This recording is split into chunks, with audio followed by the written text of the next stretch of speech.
Today we are on study number 12 in the book of Numbers on our 3-year journey through the Bible as we search the scriptures together. Today's study covers Numbers chapter 16, verse 36 through Numbers chapter 18 and verse number 7. And we're going to attempt to answer two different questions that come from Alan Stibb's book entitled Search the Scriptures. First question is this: how is the exclusive Aaronite priesthood strengthened and confirmed in this passage, and what does the service of the priesthood involve? And the second question: how could our service be transformed by thinking of it as a gift? Well, if you have a Bible, if you take it out, open it up to Numbers chapter 16, verse number 36. We'll begin there. If you just follow along, or look on the screen if you don't have a Bible there handy. Chapter 16 and verse 36. The Lord said to Moses, "Tell Eleazar the son of Aaron the priest to take the censers out of the smoldering remains and scatter the coals some distance away, for the censers are holy, the censers of the men who sinned at the cost of their life." And remember, these are the censers that Korah and his 250 followers had offered up, and they were all burnt with fire and destroyed from the Lord.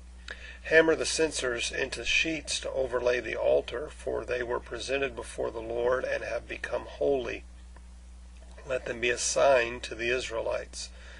So Eleazar the priest collected the bronze censers brought by those who had been burned up, and he had them hammered out to overlay the altar, as the Lord directed him through Moses. And this was to remind the Israelites that no one, except the descendant of Aaron, should come to burn incense before the Lord, or he would become like Korah and his followers. The next day, the whole Israelite community grumbled against Moses and Aaron. "You've killed the Lord's people," they said. But when the assembly gathered in opposition to Moses and Aaron and turned toward the tent of meeting, suddenly the cloud covered it, and the glory of the Lord appeared. And then Moses and Aaron went to the front of the tent of meeting, and the Lord said to Moses, "Get away from this assembly so I can put an end to them at once." And they fell face down. Then Moses said to Aaron, "Take your censer and put incense in it, along with fire from the altar, and hurry to the assembly to make atonement for them. Wrath has come out from the Lord. The plague has started."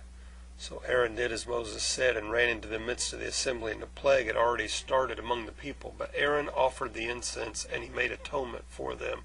And he stood between the living and the dead, and the plague stopped. But 14,700 people died from the plague, in addition to those who had died because of Korah. Then Aaron returned to Moses at the entrance to the tent of meeting, for the plague had stopped. Let's look now at Numbers 17, beginning with the first verse. The Lord said to Moses, "Speak to the Israelites and get 12 staves from them, one from the leader of each of their ancestral tribes, and write the name of each man on his staff. On the staff of Levi write Aaron's name, for there must be one staff for the head of each ancestral tribe. And put them in the tent of meeting in front of the testimony where I meet you. And the staff belonging to the man that I have chosen will sprout. I will rid myself of this constant grumbling against you by the Israelites." So Moses spoke to the Israelites, and their leaders gave him 12 staves, one for the leader of each of their ancestral tribes, and Aaron's staff was among them. And Moses placed the staffs before the Lord in the tent of the testimony. The next day Moses entered the tent of the testimony and saw that Aaron's staff, which represented the house of Levi, had not only sprouted, but had budded, blossomed, and produced almonds. And then Moses brought out all the staffs from the Lord's presence to all the Israelites, and they looked at them, and each man took his own staff. And the Lord said to Moses, Put back Aaron's staff in front of the testimony to keep there as a sign to this rebelliousness. This will put an end to their grumbling against me, so that they will not die." And Moses did just as the Lord commanded him, and the Israelites said to Moses, "We will die. We are lost. We are all lost. Anyone who even comes near the tabernacle of the Lord will die. Are we all going to die?" Numbers 18, verse 1, the Lord said to Aaron, you, your sons, and your father's family are to bear the responsibility for offenses against the sanctuary.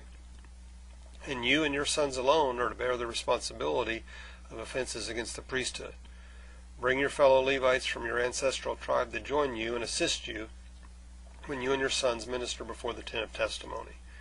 They are to be responsible to you and to perform all the duties of the tent, but they must not go near the furnishings of the sanctuary or the altar, or both they and you will die. They are to join you and be responsible for the care of the tent of meeting, all the work at the tent, and no one else may come near where you are. You are to be responsible for the care of the sanctuary and the altar, so that the wrath will not fall on the Israelites again. I myself have selected your fellow Levites from among the Israelites as a gift to you, dedicated to the Lord, to do the work at the tent of meeting. But only you and your sons may serve as priests in connection with everything at the altar and inside the curtain. I am giving you the service of the priesthood as a gift. Question 1. How is the exclusive Aaronite priesthood strengthened and confirmed, and what does the service of the priesthood involve? Well, the priesthood of Aaron is strengthened and confirmed by the fact that Aaron stood between the living and the dying, and he made atonement for them during the plague. In so doing, Aaron was a type of Christ that likewise stands today between the living and the dying, making atonement for us. His presence alone is our only hope. The presence of Aaron among the tribes of Israel that day was their only hope. Aaron's selection was further confirmed later on by the budding of his staff over the other 11 staffs that were placed before the Ark of the Covenant. Second question, how could our service be transformed by thinking of it as a gift? Well, it becomes far too easy to think of our service in the kingdom of God as a burden instead of a gift. Thinking of our service to other believers as a gift puts a whole new, fresh perspective on things. Gifts are things that people can hardly wait to use and that they long to receive even more of. I hope that you are viewing your service to the kingdom of God as a gift and not a burden. If you're viewing it as a burden, I just encourage you to think of it in a different light today. If you're not currently being used, I ask that you would ask God to help find a way that you could be used in His kingdom. It will truly be a fantastic gift to you and to others as you are used by the Lord. I hope you're having a great day. Hope the rest of the day goes even better. God bless.